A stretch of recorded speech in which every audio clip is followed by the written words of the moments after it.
Lalitha jewellery T நகர் இப்போ ஒன்னு இல்ல 2 ஷோரூம், மோர் ஸ்பேஸ், மோர் ரேஞ்ச். பிரம்மாண்ட திறப்பு விழா ஏப்ரல் 20 அன்று அதே உஸ்மான் ரோட் வளாகத்தில் லலிதா ஜுவல்லரியின் இன்னொரு showroom. Shri Edappadi K Palaniswami,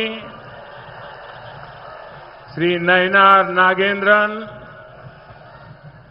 doctor L Murugan, Shri K Annamalai, Shrimati Vanathi Srinivasan, Shri S P Velumani, Shri Pollachi Jayaraman, Shri Bhojarajan, Shri S Thangaraj, Shri Udumalai K Radhakrishnan, Shri M S M Anandan, doctor S D Prem Kumar, Shrimati Karthika Shiva Kumar, Shri Shunuvelu, Shri K R Jayaraman, Shri Amman K Arjunan, Shri S Damodaran, Shri P R G Arun Kumar, Shri O K Chinnaraj, Shri V P Kandasamy, Shri एनएसएन Nataraj, Shri K P Paramasivam, all other leaders on stage, in அன்பாரன் தமிழ் சகோதரர்களே வணக்கம். First of all, I offer my prayers to Konai Amman and Bhagwan Murugan of Marudmalai. Just a few days ago, my Tamil brothers and sisters celebrated Puthandu across the world. I take this opportunity to wish all of you good health, happiness and prosperity. மேடையிலே வீற்றிருக்கின்ற அனைத்து தலைவர்களே, என் அன்பார்ந்த தமிழ் சகோதர சகோதரிகளே வணக்கம். Coney அம்மனுக்கும் Marudhamalai முருகப்பெருமானுக்கும் முதற்கண் நான் என் பிரார்த்தனைகளை காணிக்கையாக்குகின்றேன். சில நாட்களுக்கு முன்புதான் உலகெங்கிலும் இருக்கும் என் தமிழ் சகோதர சகோதரிகள் புத்தாண்டு தினத்தை கொண்டாடினார்கள். இந்த வாய்ப்பினை பயன்படுத்தி நான் உங்கள் அனைவரின் உடல் நலம், சந்தோஷம், நல்வளம் ஆகியவற்றுக்காக என் நல்வாழ்த்துக்களை தெரிவிக்கின்றேன். A new year brings new hope and new energy. In this time of new beginnings, a new chapter is being written in the politics of Tamil Nadu. Tamil people are giving one clear message. NDA is in, DMK is out.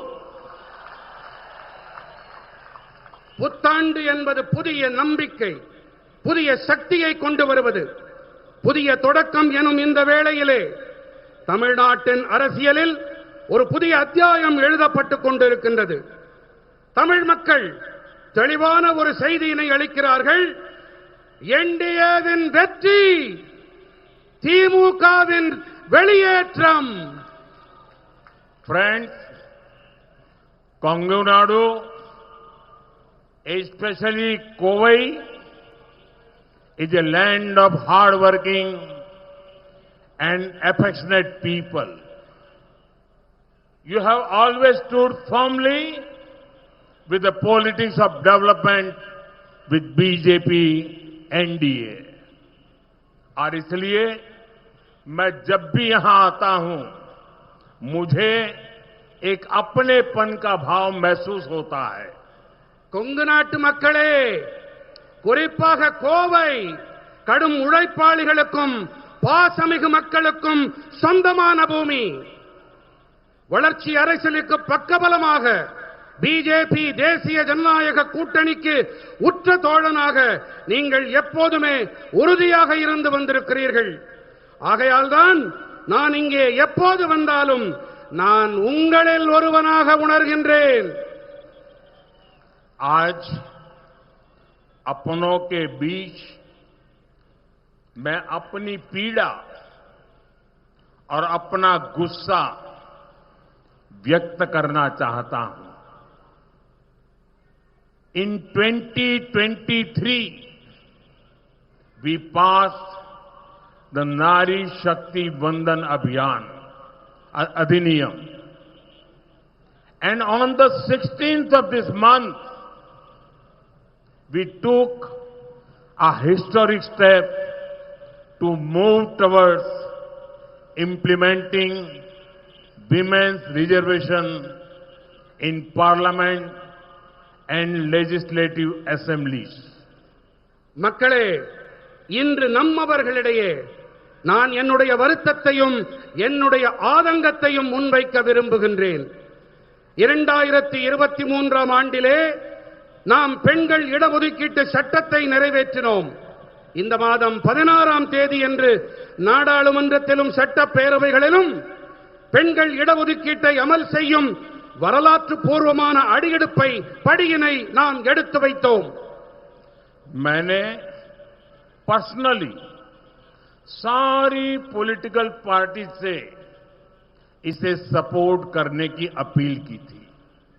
I told them very clearly that they may take the credit. I have no objection.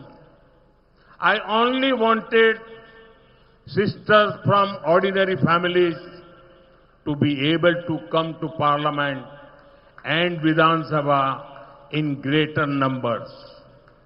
தனிப்பட்ட முறையிலே கூட நான் எல்லா அரசியல் கட்சிகளிடமும் ஆதரவு கோரினேன். எல்லா பாராட்டையும் நீங்களே எடுத்துக்கங்க, எனக்கு எந்த ஆட்சேபனையும் இல்லை என்று தெளிவாக கூறினேன்.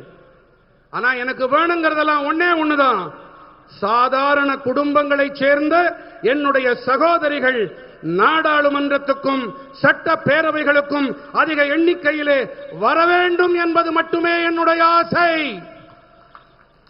But unfortunately, this noble effort was derailed.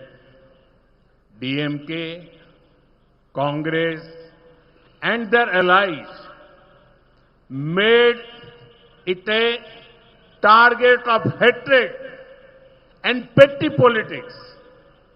ஆனால் துரதிர்ஷ்டவசமாக இந்த உயர்வான முயற்சி தோல்வி அடைந்தது. திமுகவும் காங்கிரசும் அவர்களுடைய கூட்டாளிகளும் வெறுப்பரசியல், கீழ்த்தரமான அரசியலுக்கு அதை இரையாக்கினார்கள்.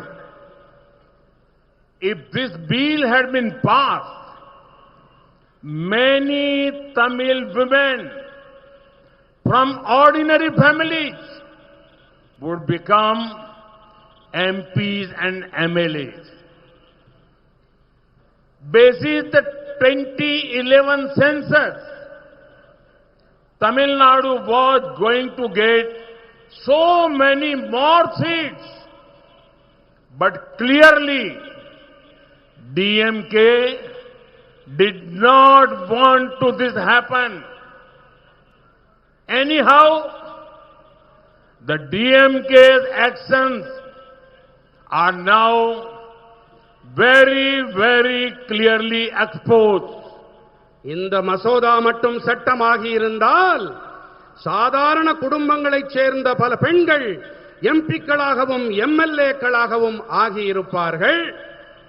2011ஆம் ஆண்டு மக்கட்தொகை கணக்கெடுப்பின்படி தமிழ்நாட்டிற்கு அதிக இருக்கைகள் கிடைப்பதாக இருந்தது.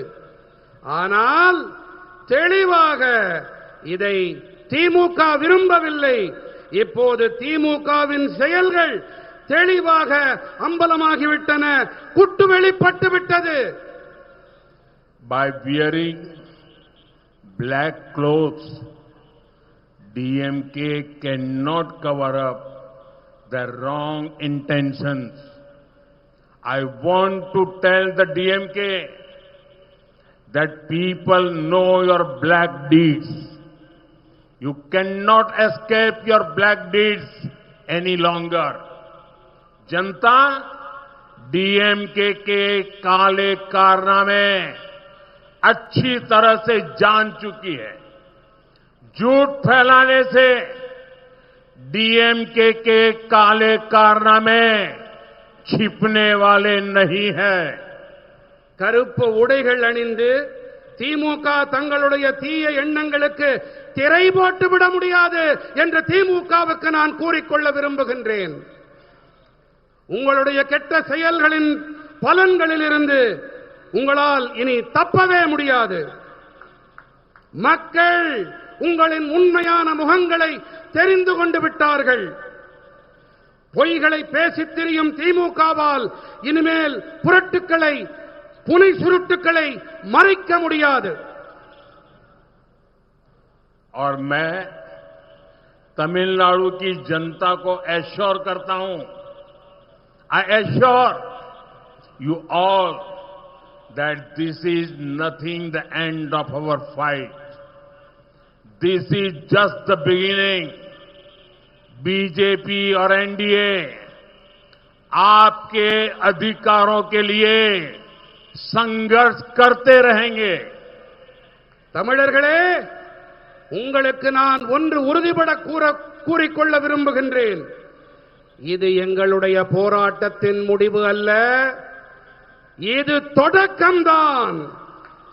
பிஜேபியும் தேசிய ஜனநாயக கூட்டணியும் உங்களுடைய உரிமைகளுக்காக தொடர்ந்து போராடி வருவார்கள். இது என்னுடைய உறுதிப்பாடு. इस कार्यक्रम के बाद आज रात को 8:30 बजे 8:30 मैं राष्ट्र के नाम अपनी बात बताने वाला हूं. इस विषय पर मैं विस्तार से चर्चा करने वाला हूं. இந்த நிகழ்ச்சி நிறைவடைந்த பிறகு இன்று இரவு 8:30 மணி அளவிலே நான் நாட்டு மக்களிடம் உரையாற்ற விரும்புகின்றேன். இந்த விஷயம் குறித்து விரிவாக நான் நாட்டு மக்களிடம் பகிர்ந்து கொள்ள இருக்கிறேன். அனைவரும் தவறாது கேளுங்கள். Today, DMK had no achievement to showcase, no real issues to raise. That is why they resorted to spreading false fears about a reduction in Tamil Nadu seats. DMK had said earlier that current proportional representation must be maintained. और हमने इसी का प्रस्ताव भी दिया था, लेकिन अब इन लोगों ने यू टर्न कर लिया. இன்று பெருமையாக சொல்லிக்கொள்ள திமுகவிடம் எந்த சாதனைகளும் கிடையாது. குற்றம் சொல்ல உண்மையான எந்த பிரச்சனைகளும் இல்லை. அதனால்தான் தமிழ்நாட்டின் இருக்கைகள் குறைப்பு பற்றி பொய்யான பயங்களை பரப்பத் தொடங்கி இருக்கின்றார்கள். தற்போது இருக்கும் விகிதாச்சார அடிப்படையிலான பிரதிநிதித்துவம் தக்க வைக்கப்பட வேண்டும் என்று திமுக முன்பு கூறியது. நாங்கள் இதன் அடிப்படையில் தான் மசோதாவை முன்வைத்தோம். ஆனால் அப்போது ஒன்ன சொன்னாங்க, இப்போது மாற்றி பேசுகிறார்கள். Why does it trouble DMK and Congress to see ordinary women rights? This one family parties want power to remain confined within their own families. சாதாரண பெண்கள் உயர்வடைந்தால் ஏன் திமுகவிற்கும் காங்கிரசிற்கும் ஏறுகிறது? ஏன் தெரியுமா? ஏனென்றால் இந்த ஒற்றை குடும்ப கட்சிகள் அதிகாரம் தங்கள் குடும்பங்களுக்கு உள்ளேயே இருக்க வேண்டும் என்று ஆசைப்படுகின்றார்கள். आज तमिलनाडु में महिलाएं और यहां तक कि छोटी बच्चियां भी क्रिमिनल से सुरक्षित नहीं है. DMK harms women in Tamil Nadu by enabling violence and crime. They do not stand with women in parliament either. लेकिन अब डीएमके की इस नारी विरोधी सोच को जवाब जरूर मिलेगा. இந்த தமிழ்நாட்டிலே பெண்களாகட்டும், ஏன் சின்ன குழந்தைகளாகட்டும் குற்றவாளிகளால் பாதுகாப்பில்லாமல் இருக்கின்றார்கள். வன்முறை மற்றும் குற்றங்களுக்கு ஆதரவாக இருப்பதன் மூலம் பெண்களுக்கு தீங்கிழைக்கின்றது திமுக. இது மட்டுமா, நாடாளுமன்றத்திலும் கூட இவர்கள் பெண்களுக்கு ஆதரவாக இருப்பதில்லை.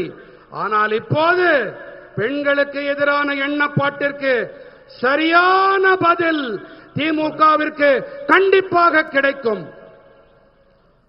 I request SPG people, please collect this photograph. These kids are. அங்கே வெளிப்படுத்தப்படும் புகைப்படங்களை எஸ்பிஜி நண்பர்கள் அதை கொண்டு வந்து தருமாறு கேட்டுக் கொள்ளுகின்றேன். मैं तमिलनाडु की हर बहन से कहूंगा कि वो डीएमके और डीएमके के लोगों को जहां देखें वहीं उनसे सवाल करें. Ask them why they oppose a bill meant to ensure women's representation. Ask DMK why they denied Tamil women this golden opportunity. And on April 23rd, give them a clear and powerful message. நான் தமிழ்நாட்டின் ஒவ்வொரு சகோதரியிடமும் கூறிக்கொள்ளுகின்றேன், திமுக காரர்களை நீங்கள் எங்கே பார்த்தாலும் அங்கே அவர்களிடம் கேள்வி எழுப்புங்கள். பெண்களின் பிரதிநிதித்துவத்தை உறுதி செய்யும் மசோதாவினை ஏன் அவர்கள் எதிர்த்தார்கள் என்று கேளுங்கள்.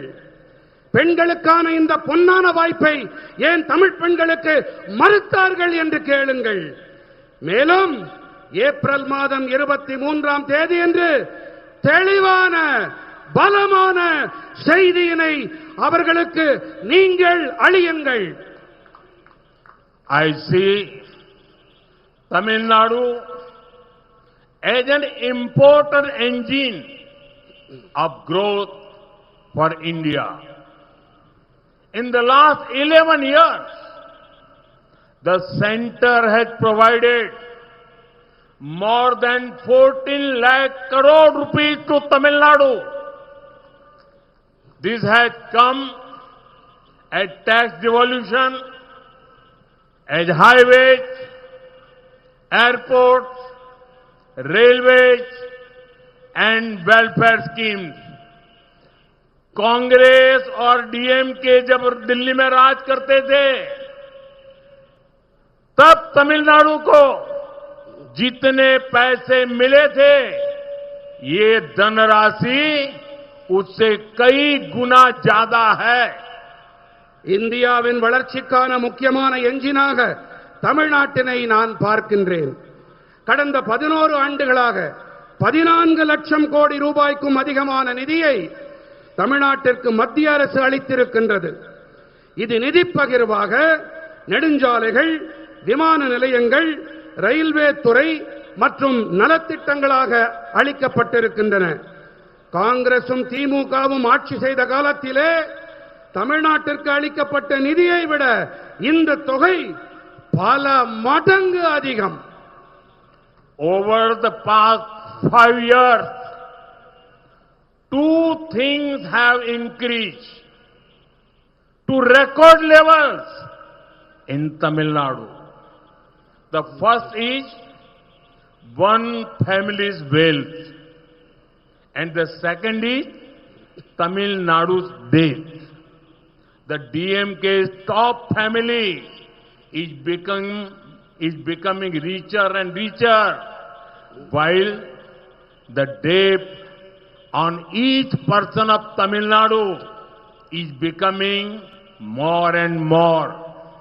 நண்பர்களே, கடந்த 5 ஆண்டுகளாக தமிழ்நாட்டிலே 2 விஷயங்கள் சாதனை அளவுகளை எட்டியிருக்கின்றன. முதலாவதாக ஒரு குடும்பத்தின் சொத்து, இரண்டாவது தமிழ்நாட்டின் கடன். தமிழ்நாட்டின் உச்சபட்ச குடும்பம் மேலும் மேலும் பணக்காரர்களாகி வருகின்றார்கள். ஆனால் தமிழ்நாட்டிலே ஒவ்வொருவர் மீதும் இருக்கின்ற கடனோ மேலும் மேலும் மேலும் கூடிக்கொண்டே போகின்றது. DMK's policy is by the family, of the family and for the family. CM, same family. Deputy CM, same family. Prominent MP in Delhi, same family. Films, media houses, many such things controlled by one family. यहां तक कि DMK के senior नेताओं को भी एक परिवार के जूनियर मोस्ट मेंबर्स के सामने झुकना पड़ रहा है. திமுகவின் கொள்கை என்ன? குடும்பத்திற்கு, குடும்பத்தால், குடும்பத்திற்காக, அவ்வளவுதான். முதலமைச்சர் அதே குடும்பம், துணை முதலமைச்சர் அதே குடும்பம், தில்லியில் இருக்கும் முக்கியமான எம்பிக்கள் அதே குடும்பம், திரைப்படங்கள், ஊடக நிறுவனங்கள், இப்படி பல துறைகளை ஒரே குடும்பம் தன் கட்டுப்பாட்டிலே வைத்திருக்கிறது. எந்த அளவுக்கு என்றால் திமுகவின் மூத்த தலைவர்கள் கூட ஒரு குடும்பத்தின் மிக இளைய உறுப்பினர்களிடம் தலை தாழ்த்தி நடந்து கொள்ள வேண்டியிருக்கின்றது. Whenever I meet people from Tamil Nadu, they tell me there is a big competition in the family here. The competition is between the son and the son-in-law. They are competing on who will loot more. எப்போதெல்லாம் நான் தமிழ்நாட்டு மக்களை சந்திக்க நேர்கிறதோ அப்போதெல்லாம் அவர்கள் என்னிடத்திலே ஒரு விஷயத்தை கூறுவார்கள். அது என்ன தெரியுமா? இங்கே ஒரு குடும்பத்திற்குள்ளே பெரும் போட்டா போட்டி நிலவுகிறது. இது மகனுக்கும் மருமகனுக்கும் இடையிலான போட்டி. எதிலே போட்டி? யார் அதிகமாக கொள்ளையடிக்கிறார்கள் என்பதுதான் போட்டி. Tamil Nadu needs vision in governance, not son or son-in-law loot. On a connected note, DMK and their ally in Delhi has one thing common. In both, the son-in-law had done quote-unquote wonders, and India is fed up of one son-in-law.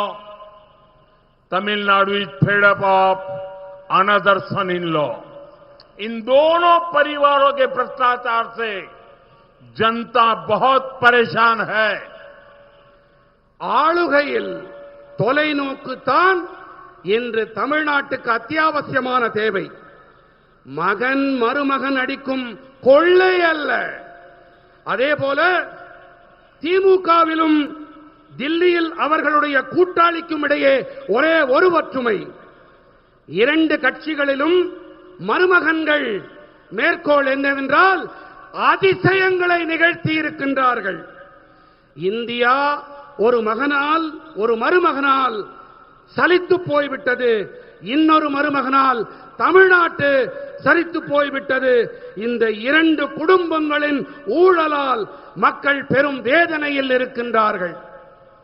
But look at the contrast between DMK and BJP. Take the example of a proud son of Coimbatore, Thiru C.P. Radhakrishnan ji. No political background. He grew through honesty and hard work. For example, when he was in the choir board, he took its export to record levels. Now, a son of Coimbatore is our vice president. ஆனால் திமுகவிற்கும் பிஜேபிக்கும் இடையிலான வித்தியாசத்தை பாருங்கள். கோயம்புத்தூரின் மண்ணின் மைந்தன் CP Radhakrishnan அவர்களையே எடுத்துக்காட்டாக எடுத்துக் கொள்வோமே. அரசியல் பின்புலம் ஏதும் கிடையாது. நேர்மை மற்றும் கடுமையான உழைப்பால் உயர்ந்தவர். தென்னை நார் வாரியத்தில் இருந்தபோது ஏற்றுமதியை சாதனை அளவுகளுக்கு கொண்டு சென்றார். இப்போது கோயம்புத்தூரின் மண்ணின் மைந்தன் ஒருவர் நமது துணை குடியரசுத் தலைவராக இருக்கின்றார். कोयम्बतूर के लोगों ने हमेशा से डीएमके की भ्रष्ट और माफिया स्टाइल राजनीति को नकारा है. Therefore, DMK looks at this region with a feeling of political revenge. Remember how a member of DMK's top family insulted the people a few months ago. Now they have sent here a politician known for massive scams, including test-back scam. திமுகவின் ஊழல் மலிந்த ரவுடியீச அரசியலை கோயம்புத்தூர் மக்கள் எப்போதுமே புறக்கணித்து வந்திருக்கின்றார்கள். ஆகையால் தான் இந்த பகுதியை ஒரு அரசியல் பழிவாங்கும் நோக்கோடுதான் திமுக அணுகி வந்திருக்கின்றது. திமுகவின் உச்சபட்ச குடும்பத்தின் உறுப்பினர் ஒருவர் கோவை மக்களை சில மாதங்களுக்கு முன்னால் எப்படி அவமானம் செய்தார் என்பது நினைவிருக்கிறது இல்லையா? டாஸ்மாக் ஊழல் போன்ற பெரிய பெரிய மோசடிகளுக்கு பெயர் போன ஒரு அரசியல்வாதியை இப்போது இங்கே அவர்கள் அனுப்பியிருக்கின்றார்கள். Friends, when there is a double engine government, work moves faster. Schemes reach people quicker. Benefits multiply. நண்பர்களே, டபுள் என்ஜின் அரசாங்கம் இருக்கும்போது வேலைகள் மும்முரமாக வேகமாக நடக்கின்றன.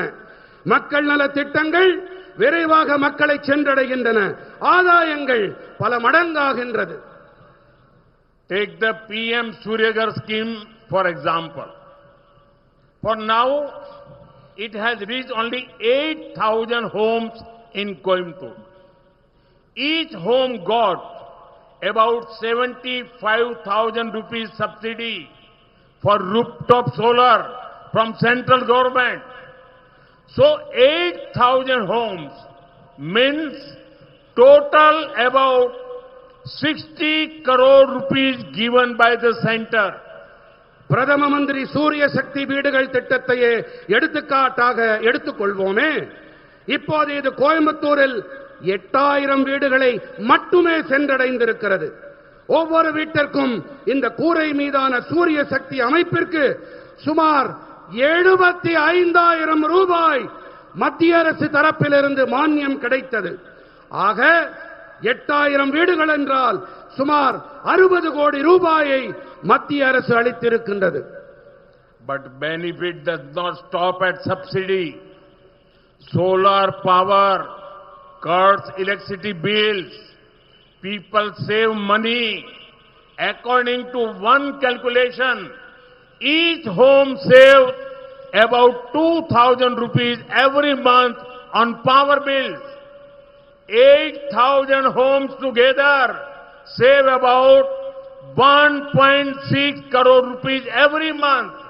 That is about 19 crore rupees every year. ஆனால் ஆதாயம் மானியத்தோடு மட்டும் நின்று போவதில்லை. சூரிய சக்தி மின்சாரத்தால் மின் கட்டணம் குறைகிறது. மக்களால் பணத்தை சேமிக்க முடிகிறது.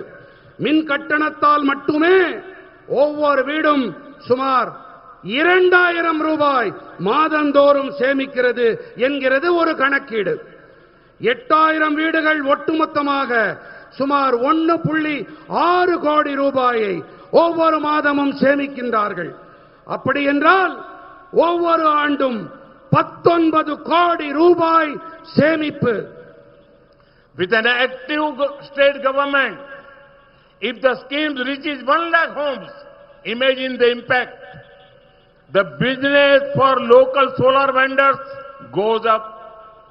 Subsidy from center to people of Coimbatore would be around 800 crore rupees. Every year, people saving on electricity would be around 250 crore rupees. सोचिए, बिजली बिलों में लगभग 250 करोड़ रुपए से भी ज्यादा की बचत. சுறுசுறுப்பாக செயல்படும் ஒரு மாநில அரசு இருந்தால் இந்த திட்டம் 1 லட்சம் வீடுகளை சென்றடைந்தால் அது ஏற்படுத்தக்கூடிய தாக்கத்தை கற்பனை செய்து பாருங்கள். சூரிய சக்தி பொருட்களை தயாரிக்கும் உள்ளூர் வியாபாரியின் வியாபாரம் அதிகரிக்கிறது. கோயம்புத்தூர் மக்களுக்கு மத்திய அரசிடமிருந்து கிடைக்கும் மானியம் சுமார் 800 கோடி ரூபாய் ஆகும். ஒவ்வொரு ஆண்டும் மக்கள் மின்சாரத்தால் சேமிக்கும் தொகை மட்டும் சுமார் 250 கோடி ரூபாயாக இருக்கும். This reduces the burden on the government to give power subsidies. Government saves money and can fund other welfare schemes. Further, rooftop solar reduces pressure on the power grid. This means Coimbator's industries get more electricity at lower cost. It means more investment, more jobs, more prosperity. மின்சாரத்துக்கான மானியங்கள் வழங்கல் என்ற சுமை அரசுக்கு குறையும். அரசாங்கம் பணத்தை மிச்சப்படுத்தி அந்த நிதி மற்ற நலத்திட்டங்களுக்கு செலவு செய்ய உதவியாக இருக்கும். மேலும் கூரை மீதான சூரிய சக்தி அமைப்பு, மின் தொகுப்பு அதன் மீதான நெருக்கடியை குறைக்கும்.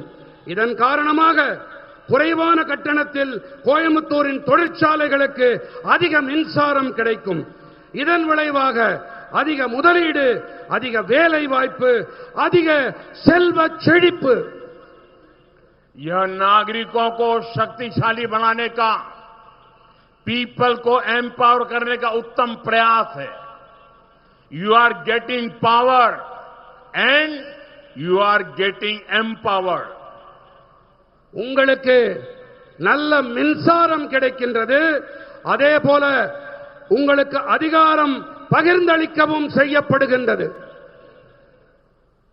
Similarly, Center is running many important welfare schemes of this kind. Crores of bank accounts, homes, water connections, gas connections, and Mudra loans have made a real impact. In the past decade, we have lifted 25 crore people out of poverty. That is larger than the population of many countries. அதே போல இவை போன்ற பல முக்கியமான நலத்திட்டங்களை மத்திய அரசு செயல்படுத்தி வருகின்றது. கோடிக்கணக்கான வங்கிக் கணக்குகள், வீடுகள், குடிநீர் இணைப்புகள், எரிவாயு இணைப்புகள், முத்ரா கடன்கள் இவையெல்லாம் நல்லதொரு தாக்கத்தை ஏற்படுத்தி இருக்கின்றன. கடந்த 10 ஆண்டிலே நாம் 25 கோடி மக்களை ஏழ்மையிலிருந்து மீட்டெடுத்திருக்கிறோம். இது பல நாடுகளின் மக்கட்தொகையை விட அதிகமானது. These 25 crore people are aspirational. They spend on goods and services. Who make these goods?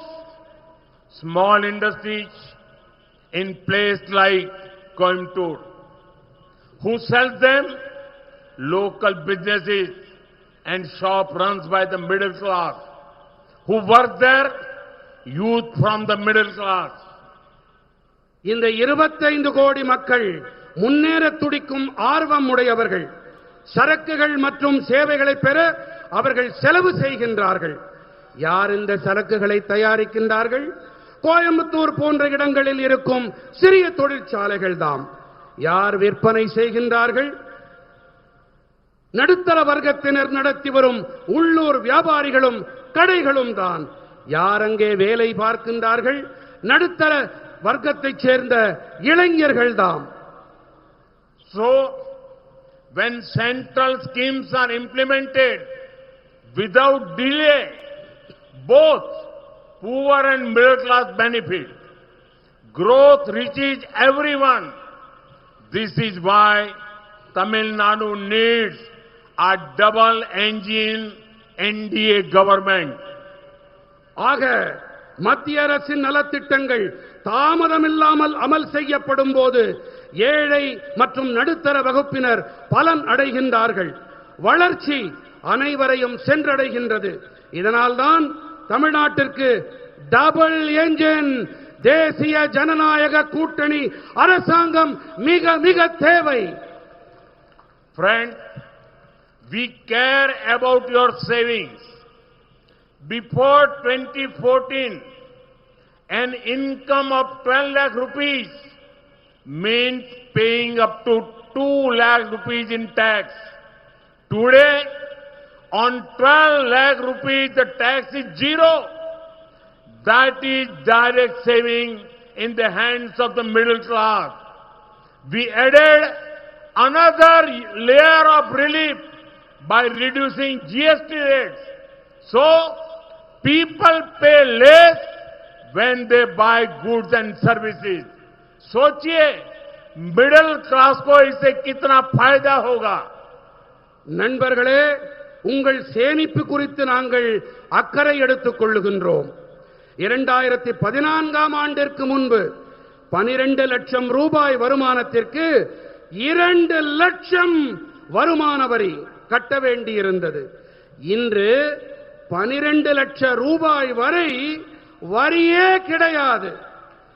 இது மத்திய தட்டு மக்களின் கைகளிலே நேரடியான சேமிப்பு. ஜிஎஸ்டி வரி விகிதங்களை குறைத்து அடுத்த கட்ட நிவாரணத்தை நாங்கள் அளித்திருக்கின்றோம்.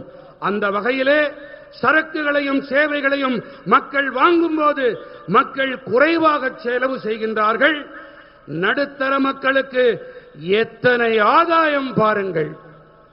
Now, families can save more for education, health and housing. They can invest more and earn more from it. They can also spend more on goods and services. கல்வி, ஆரோக்கியம், வீட்டு வசதி ஆகியவை தொடர்பாக குடும்பங்கள் இனி அதிகமாக சேமிக்க முடியும். அதிக முதலீடு செய்து அதிலிருந்து அதிக வருமானம் ஈட்டிக் கொள்ள முடியும்.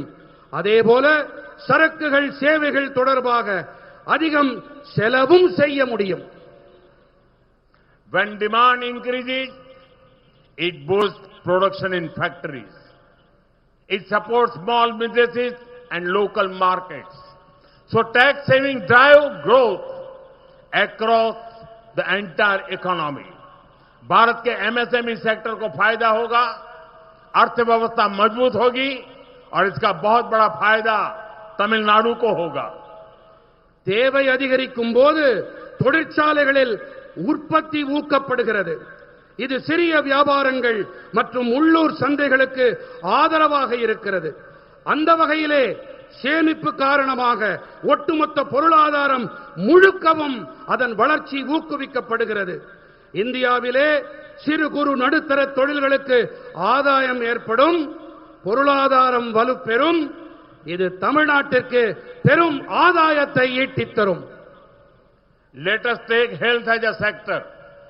Here too, you can see how we benefit each family. Under Ayushman Bharat, the poor get free treatment up to 5 lakh rupees every year. This now includes senior citizens above 70 years of all sectors of society. Healthcare for elders is a major concern for the middle class.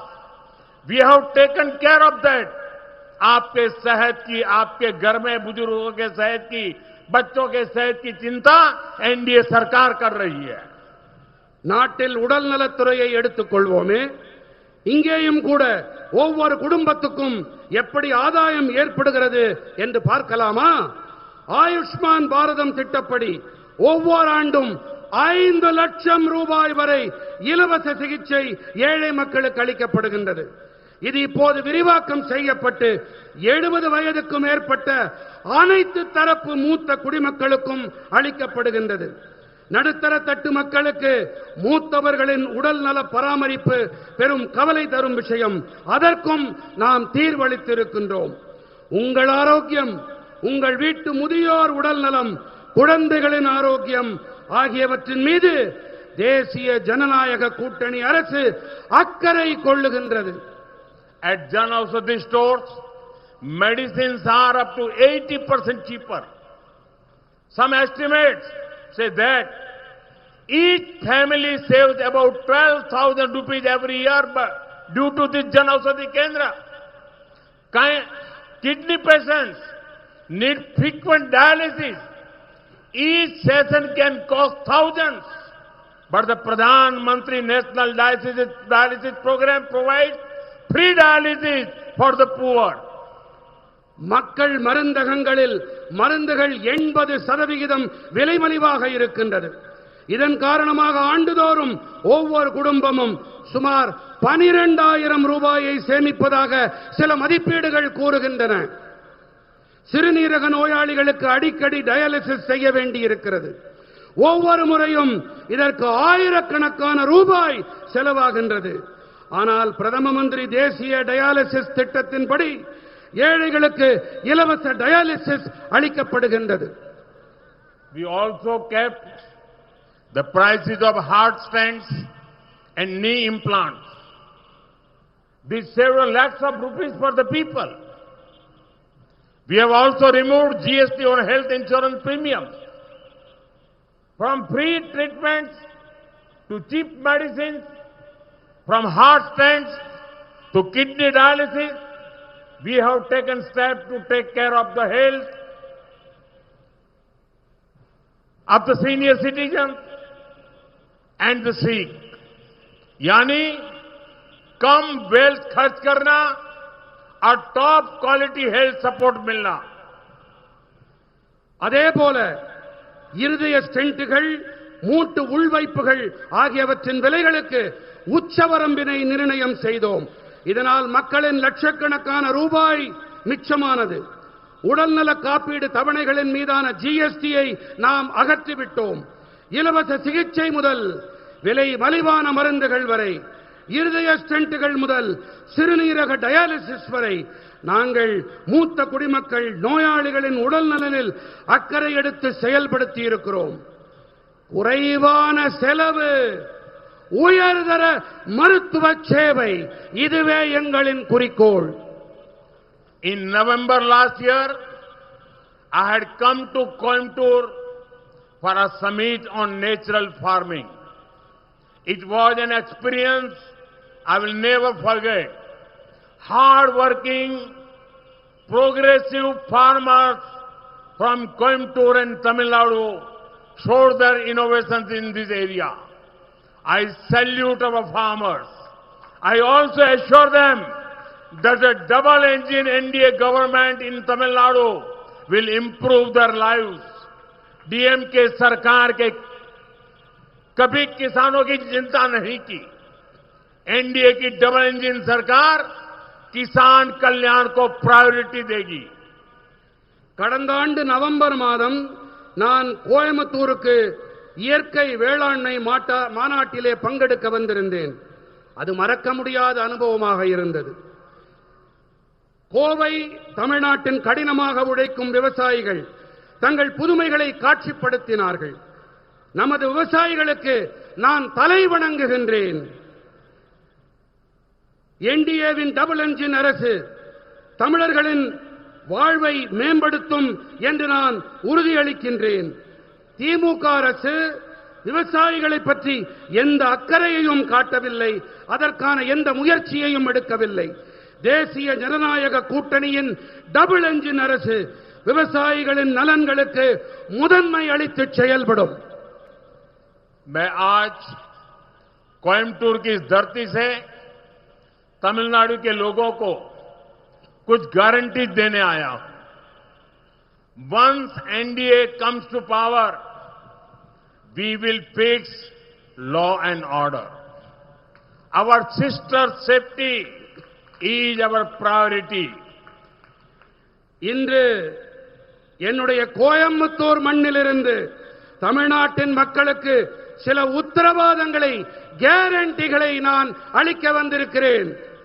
Kovai மக்களே, உங்கள் மூலமாக தமிழ்நாட்டு மக்களுக்கு தெரிவிக்க விரும்புகின்றேன். NDA ஆட்சிக்கு வந்தவுடனேயே நாங்கள் சட்டம் ஒழுங்கினை சீர் செய்வோம். We will take strong action against land mafia, sand mafia and liquor mafia. We will create a Tamil Nadu that is free from the evil of drugs. This will save the lives of thousands of youth. நில அபகரிப்பு பெருங்குற்றவாளிகள், மணல் அள்ளும் பெருங்குற்றவாளிகள், மதுபான பெருங்குற்றவாளிகள் ஆகியோருக்கு எதிராக கடுமையான நடவடிக்கை எடுப்போம். போதைப் பொருள் என்ற தீமையினை, தமிழ்நாட்டினை, அது இல்லாத தமிழ்நாட்டினை நாங்கள் உருவாக்குவோம். இது ஆயிரக்கணக்கான இளைஞர்களின் வாழ்வினை பாதுகாக்கும். We will end the DMK's transfer posting scams and corruption. We will investigate all of DMK's scams and take action. यहाँ की सारी भर्तियों में पारदर्शिता होगी और यहाँ के लाखों नौजवानों को रोजगार मिलेगा. திமுகவின் இடமாற்றத்திற்காக பணம் பெறுதல், பண மோசடி, ஊழல் ஆகியவற்றுக்கு நாங்கள் முடிவு கட்டுவோம். திமுக செய்திருக்கும் அனைத்து மோசடிகளையும் புலனாய்வு செய்து நடவடிக்கை எடுப்போம். மேலும் இங்கே அனைத்து நியமனங்களும் ஒளிவு மறைவற்ற முறையிலே நடக்கும். மேலும் இங்கே இடமாற்றத்திற்காக இங்கே லட்சக்கணக்கான இளைஞர்களுக்கு இங்கே வேலை வாய்ப்பு உருவாக்கப்படும்.